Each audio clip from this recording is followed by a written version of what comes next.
আসসালামু আলাইকুম ওয়া রাহমাতুল্লাহি ওয়া বারাকাতুহু। প্রিয় শিক্ষার্থী বন্ধুরা, আজকের আলোচ্য বিষয় হবে ফিনান্স ব্যাংকিং। নবম শ্রেণী এর সাথে সাথে একাদশ ও দ্বাদশ শ্রেণী বা যারা 2025 সালে এসএসসি অথবা এইচএসসি পরীক্ষা দেবা তাদের জন্য এই প্রশ্নটা খুবই গুরুত্বপূর্ণ। এখন বলতে পারো ছোট একটা প্রশ্ন এত গুরুত্বপূর্ণ কেন? দেখো, অনেক অঙ্কেই কিন্তু আমাদের বলে সুদের হার বের করতে। আমি আবারও বলি, অনেক অঙ্কে আমাদের কিন্তু বলে যে সুদের হার বের করতে। প্রকৃত সুদের হারের কথা বলি নাই, সুদের হার বের করতে বলছে। প্রকৃত সুদের হার এবং যদি সুদের হার কথা উল্লেখ থাকে, দুইটা কিন্তু ভিন্ন কথা। একটা হলো প্রকৃত সুদের হার নির্ণয় করো, আর একটা হলো সুদের হার নির্ণয় করো। এই দুইটা কিন্তু আলাদা। তোমরা কিন্তু একটা হলো প্রকৃত সুদের হার আর একটা হলো সুদের হার, এই দুইটা কথা সম্পূর্ণ বিপরীত। ঠিক আছে, এখান থেকে দেখো কিভাবে সুদের হারটা বের করতে পারি। শুরুতেই দেখো এখানে যে তথ্য দেওয়া আছে যে বিকল্প 1, একটি প্রকল্প হতে 10% সুদে 5 বছর পর 1000 টাকা পাওয়া যাবে। এখন দেখো এখানে বলছে যে একটি প্রকল্প হতে 10% সুদে 5 বছর পর 1000 টাকা পাওয়া যাবে। এখন এখানে যে 1000 টাকা পাওয়া যাবে, এই 1000 টাকা কি বর্তমান মূল্যে আছে না ভবিষ্যৎ মূল্যে আছে, এটা কিভাবে বুঝবা? সবসময় তুমি এটা প্রশ্ন করবা যে অঙ্কে যে টাকাটা দেয়া থাকবে এটা কি বর্তমান মূল্য দেয়া আছে না ভবিষ্যৎ মূল্য দেয়া আছে। যেহেতু এখানে বলছে যে 5 বছর পর 1000 টাকা পাওয়া যাবে, তার মানে এটা কিন্তু ভবিষ্যৎ মূল্য দেয়া আছে। এটা কিন্তু কিসের মূল্য দেওয়া আছে? ভবিষ্যৎ মূল্য। এই টাকা 1000 টাকা কিন্তু দেয়া আছে। তার মানে এখান থেকে অবশ্যই আমাদের বর্তমান মূল্য বের করতে বলতে পারে। এরপর এটা বিকল্প 2 এ যায়। 2 এ বলছে দেখো যে সুরমা ব্যাংক এখন 5000 টাকা। এই এখন কথাটা দ্বারা কি বোঝায়? এখন মানে কি? এখন আমরা কোন কালে আছি? বর্তমান কালে আছি। তার মানে এখন মানে কি? এই যে 5000 টাকা দেয়া আছে এটা কিন্তু বর্তমান মূল্য আছে। জমা রাখলে, অর্থাৎ বলছে যে সুরমা ব্যাংক এখন 5000 টাকা ব্যাংকে জমা রাখলে 5 বছর পর 10,000 টাকা পাওয়া যাবে। এখন এই 5 বছর পর কথাটা মানে এখন থেকে 5 বছর পরে আর কি। তাহলে এই যে 10,000 টাকা পাবে, এই 10,000 টাকা কিন্তু দেওয়া আছে ভবিষ্যৎ মূল্যে। দেখো এখানে কি কোনো কথা আছে যে কয় পার্সেন্ট সুদে পাবে? উল্লেখ কিন্তু নাই। এখানে সুদের হার কিন্তু উল্লেখ নাই। তার মানে কিন্তু এখানে আমাদের সুদের হার কিন্তু বের করতে হবে।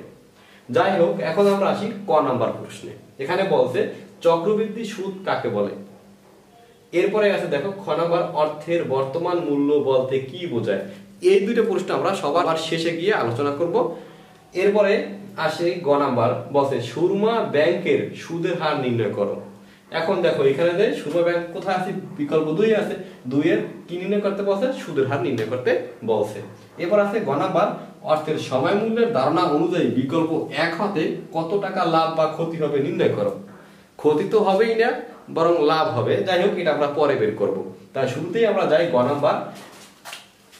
প্রথমে আমরা গ নাম্বার দিয়ে তারপরে উত্তর লিখব।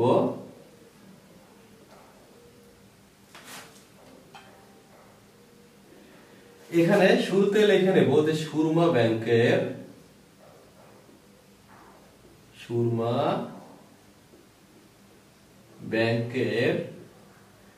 সুদের হার নির্ণয়। সুদের হার নির্ণয় এই কথাটা লেখা। এখন শুরুতেই আমরা দেখো প্রথমে তোমরা এই কথাটা লিখবে, এটা সবাই তোমরা জানো। এখন এরপর আমাদের কি কাজ করতে হবে? এরপর লিখবো তোমরা এখানে এখানে লেখা শুরুতে দেখো এখানে আমাদের কি কি মূল্যগুলো দেওয়া আছে অঙ্কে থেকে, এই মূল্যগুলো আমরা নেব। যেমন এখানে দেওয়া আছে দেখো 5000 টাকা, শুরুতেই 5000 টাকা আছে। তাহলে এই 5000 টাকা কি আছে? বর্তমান মূল্যে দেওয়া আছে। তার মানে আমরা এখানে লিখতে পারি যে বর্তমান মূল্য পিবি মানে প্রেজেন্ট ভ্যালু। টাকা আছে কত? 5000 টাকা। এটা আমরা এখানে এভাবে লেখা নিব। এরপরে আছে দেখো কি যে এই 5 বছর দেওয়া আছে, এটা একটু পরে লিখি। তার আগে এই যে 10,000 টাকা দেওয়া আছে, এই 10,000 টাকা কিসের দেওয়া আছে? ভবিষ্যৎ মূল্য দেওয়া আছে। তার মানে এখানে আমরা লিখতে পারি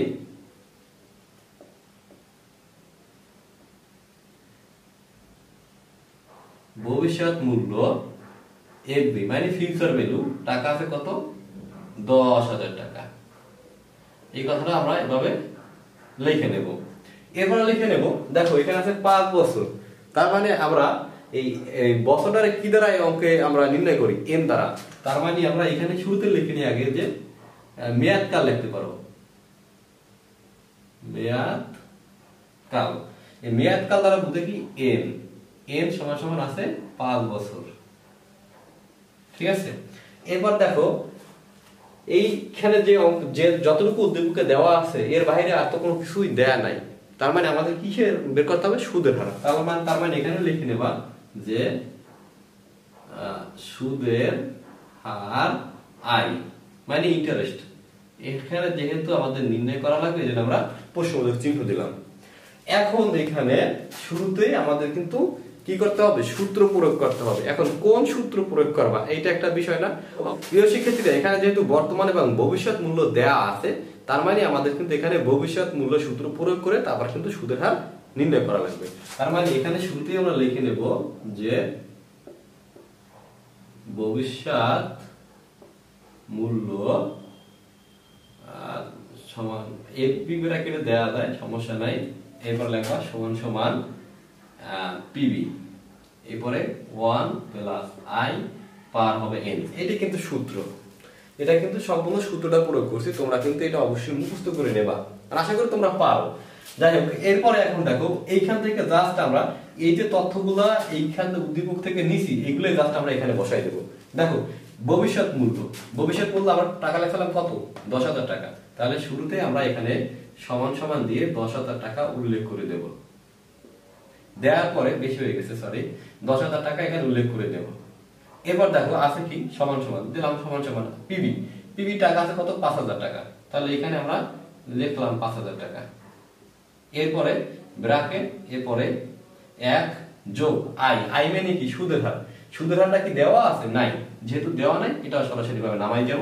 এবারে এন, এন এর মান কত দেওয়া আছে দেখো, এই যে এন সমান সমান 5 বছর। তার মানে আমরা শুধু এখানে 5 লিখব। এতটুকু কথা আশা করি তোমরা সবাই বুঝতে পারছো।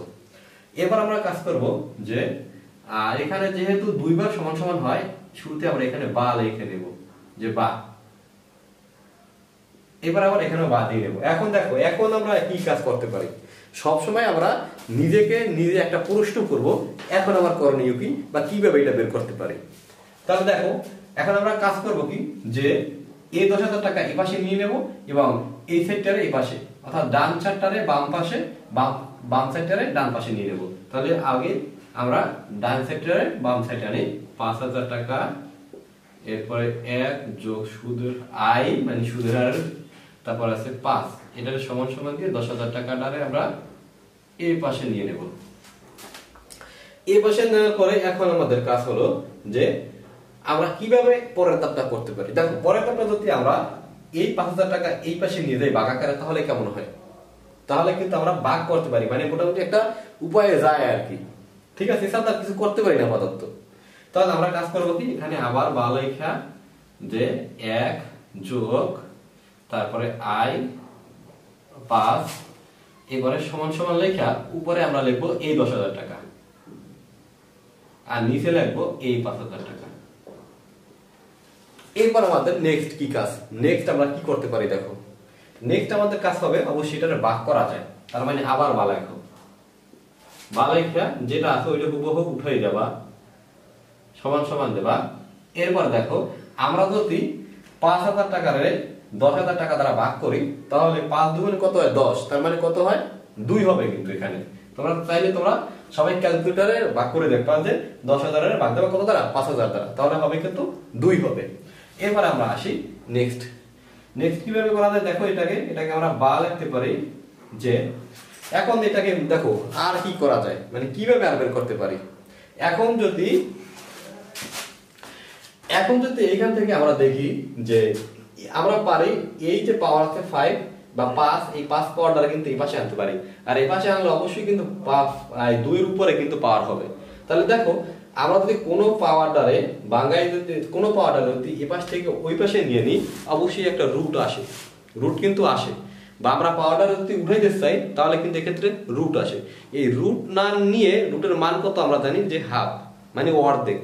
এই অর্ধেকটা আমরা এই পাশে আনবো। কিভাবে আনবো দেখো, সেটা হলো আমরা এখানে নেব 1 যোগ আই সমান সমান এই আছে 2, আর এটারে মানে লেখা এই যে জাস্ট 5 মানে 5 এই জাস্ট এইভাবে আমরা হাফ আকারে নিয়ে নেব, ঠিক আছে। এরপর আমাদের করণীয় কি দেখো, আমরা এটা এখান থেকে শুরু করি একটু ভালো বোঝার জন্য। দেখো এখন এতটুকু করার পরে এখন আর কিভাবে করতে পারি আমরা, এখন দেখো নেক্সট কোনটারে ভাঙানো যায় এটা আমরা দেখব। এখন আমরা কিন্তু চাইলে কিন্তু এইটুকুরে ভাঙাইতে পারি, এটুকুরে ভাঙাইতে পারি না, এটুকুরে তার ভাঙানো যায় না, কিছুই করা যায়, তাহলে এইটুকুরে ভাঙাবো।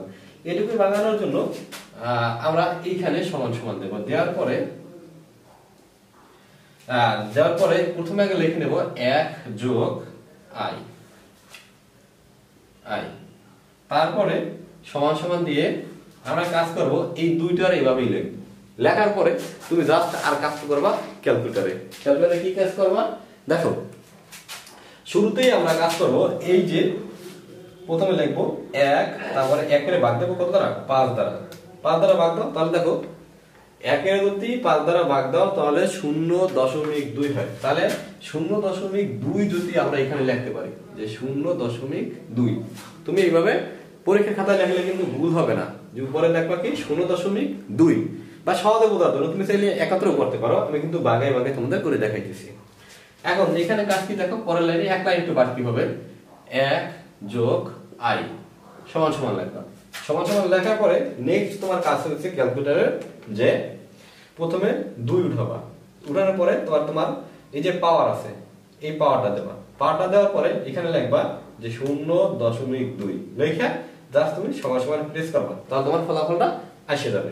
কত আসে যে 1.1486 আরো আছে, আর আমি নেব না, এগুলো তো নিই, বা আমি চাইলে দশমিকের পরে 3 সংখ্যাও নিতে পারি, সেটা তোমরা জানো।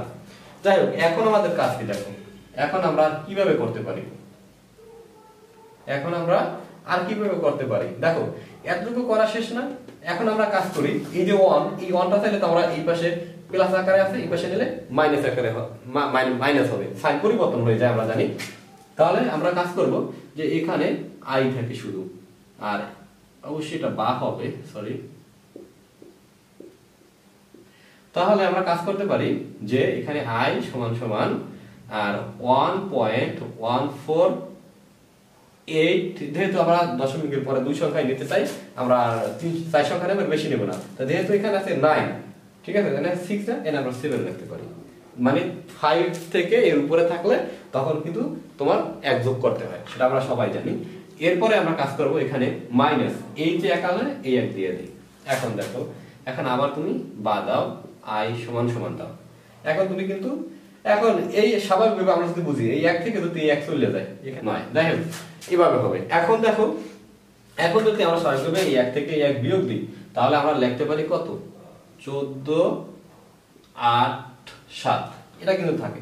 এখন দেখো এইটা যদি থাকে, এখন তুমি এটারে গুণ দাও 100 দ্বারা, যে এই বিয়োগ দেওয়ার পরে তুমি ক্যালকুলেটরে করবা, সব তাহলে ভুল হবে না, যে 1.1487 এর মাইনাস দেব 1, তাহলে দেখো এটা থাকে, যেটা থাকে আমরা যারা অঙ্ক করতে করতে অভ্যস্ত তারা জানি এখানে 14.87 হবে, ঠিক আছে, বা 4.87 হবে। যাই হোক, তাহলে আমরা কাজ করতে পারি, এখানে বা দিয়ে লিখতে পারি যে বা অতএব লিখতে পারি, বা আর কথাটা না লিখলেই ভালো, অতএব লিখতে পারি, অতএব লেখা যেতে পারি যে 14.87%, এই 14.87% কিন্তু হবে, বা তোমরা যদি না বের করতে পারো এখান থেকে গুণ দেবা 100, তাহলে কিন্তু 14.87% বের হয়ে যায়। এই সুদের হার দেখো প্রিয় শিক্ষার্থীরা, এই সুদের হারটা বের করা কিন্তু অনেকের জন্য ডিফিকাল্ট হয়ে যায়। আশা করি আজকে তোমাদের সহজভাবে দেখাই দিয়েছি। আর এইটা কিন্তু তোমার যারা ইন্টারে পড়ো তাদের পরীক্ষায় কিন্তু আসে, আমাদের পরীক্ষার সময় এই সুদের হারটা কিন্তু আসছিল, আমি যেহেতু শিখে নিয়েছি আমি পারছি, বাট অন্য কারা কি করছে সেটা আমি জানি না। এরপরে দেখো যারা 9 এবং 10 পড়ো তাদের বিভিন্ন পরীক্ষা কিন্তু আসতে পারে, যেমন নির্বাচনী পরীক্ষা, পাশাপাশি তোমাদের যে মডেল টেস্টগুলো হয়। আর এরপরে বিশেষ করে যেহেতু এখন আধুনিক যুগ আসছে, সবাই আমরা চাই একটু ভালোভাবে শিখতে, তাহলে তোমাদের কিন্তু এই সুদের হারটাও কিন্তু তারা 9-10 পড়ো তাদের এসএসসি পরীক্ষা, বিভিন্ন বোর্ড পরীক্ষায় আসতে পারে। যাই হোক, এই আমাদের সুদের হার এখানে সময় ব্যাংকের সুদের হার পাইছি 14.87%। প্রিয় শিক্ষার্থীরা, তাহলে এখন আমরা ঘ নাম্বার প্রশ্নের উত্তরে যাব। এবং এখানে যেহেতু বলছে যে অর্থের সময় মূল্যের ধারণা অনুযায়ী বিকল্প 1 হতে কত টাকা লাভ বা ক্ষতি হবে তা নির্ণয় করো। এখন এখানে দেখো বিকল্প 1-এ কিন্তু এই যে 1000 টাকা আছে, এটা আছে কিসের? ভবিষ্যৎ মূল্য। তার মানে ভবিষ্যৎ মূল্য যেহেতু দেয়া আছে, আমাদের নির্ণয় করা লাগবে কি? বর্তমান মূল্য। এখন কেন বর্তমান মূল্য নির্ণয় করবে এটা মনে আসে না? দেখো, বর্তমান মূল্য এবং ভবিষ্যৎ মূল্য এই দুইটা যদি বিয়োগ দেওয়ার পরে যেটা থাকে ওইটাই হবে লাভ, বা লাভ বা ক্ষতি কিভাবে হবে সেটা তোমাদের বুঝেই দেবো। বাট যেহেতু এখানে ভবিষ্যৎ মূল্য দেওয়া আছে, তার মানে বর্তমান মূল্য বের করে আমাদের কিন্তু লাভ বা ক্ষতির পরিমাণ নির্ণয় করা লাগবে এক কথায়। যাই হোক, এখন আমরা কিভাবে এটা করতে পারি আসো। তাহলে শুরুতেই আমি গহা নাম্বার দিয়ে উত্তর দিয়ে লিখছি যে বিকল্প 1 এর লাভ বা ক্ষতি নির্ণয়। এখানে দেখো, এখানে কি লিখছি যে ভবিষ্যৎ মূল্য এফবি সমান 1000 টাকা। এই যে 1000 টাকা আছে, এটা সুদের হার আই সমান 10%। এই যে 10% আছে, এই 10 এটাকে ভাঙানো যায় আমাদের অঙ্ক ক্ষেত্রে, বা অঙ্ক করতে গেলে আমাদের এই যে পার্সেন্টেজ আছে সেটা ভাঙানো যায়। সেটা ভাঙাবা কিভাবে? 0.10 দিলেই হবে। এরপরে মেয়াদকাল n সমান 5 বছর, যেহেতু এখানে 5 বছর উল্লেখ আছে। এরপর দেখো, আমরা জানি বর্তমান মূল্য পিবি সমান এফবি, এবারে ভাগ হবে 1 প্লাস আই, পাওয়ার হবে n। এখন দেখো এটা কি করব, আমরা বের করতে পারি। এখানে এফবি আমরা কিন্তু টাকা পাইছি কত? ভবিষ্যৎ মূল্য 1000 টাকা, সেইটা লিখে নেব। এরপরে ব্র্যাকেট 1 যোগ আই, সুদের হার কত পাইলাম আমরা? যে বাঙাইলে 0.10 হয়। এরপরে পাওয়ার হয় কত? n এর মান কত আছে এখানে? 5 বছর, তাহলে আমরা এখানে 5 রাখতে পারি। এবারে সমান সমান দাও, সমান সমান দিলে আমরা এটারে একত্র করতে পারি, আবার ভাঙাইও করতে পারি। দেখো, একত্র যদি ভাঙাই করতে যাই তাহলে আমাদের শুরুতে আবার 1000 টাকা আবার লিখতে হবে। লেখার পরে আমরা নিচে এটারে নিচের এত করে ভাঙাবো। কিভাবে ভাঙানো যায় দেখো, প্রথমে ব্র্যাকেট উঠাবা, তারপর 1 প্লাস 0.10 ব্র্যাকেট, পাওয়ার আছে কত? 5। তাহলে আমরা দেখো 1.6105 আমরা নেই, সমস্যা নেই।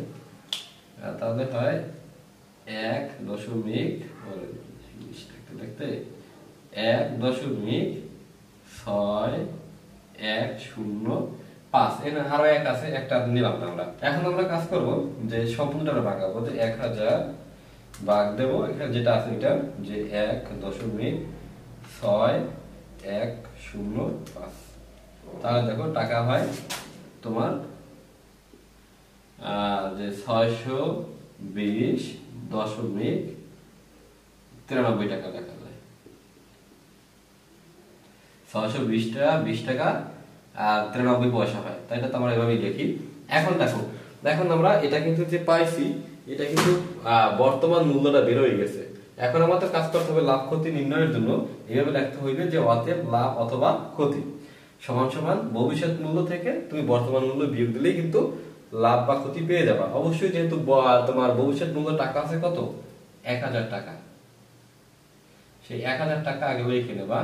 এখান থেকে বিয়োগ দিতে হবে তোমার এই যে আমরা বর্তমান মূল্য বের করছি 620.93, তারপরে এটাকে নিচে সমান সমান দাও যে টাকা থাকে আর কি। দেখো, এইটা থেকে এটা যদি বিয়োগ দিই তাহলে থাকে 379.7 টাকা।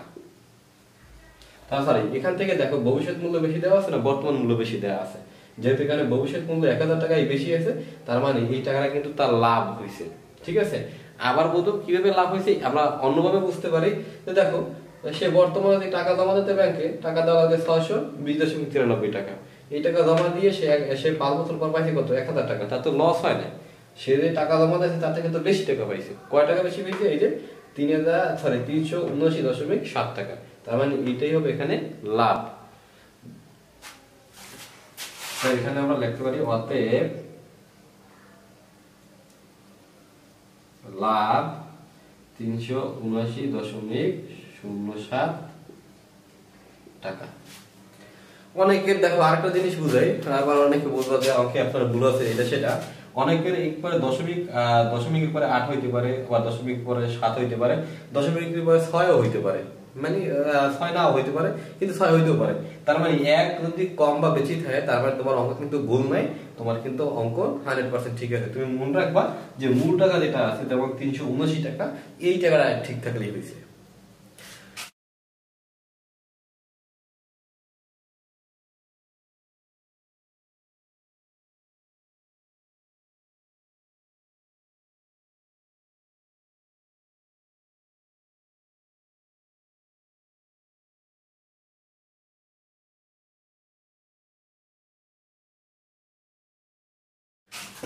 প্রিয় শিক্ষার্থীরা, আজকের মতন এখানেই বিদায় নিচ্ছি। পরবর্তীতে তোমাদের আবার নতুন বই যাদের আছে 2000 সরি, পরবর্তীতে আবার নবম শ্রেণীর যে নতুন বই সরকার আমাদের মাঝে বিতরণ করছে, সেই বইয়ের সৃজনশীল প্রশ্ন 1 চতুর্থ অধ্যায়ে সৃজনশীল প্রশ্ন 1 দিয়ে শুরু করব।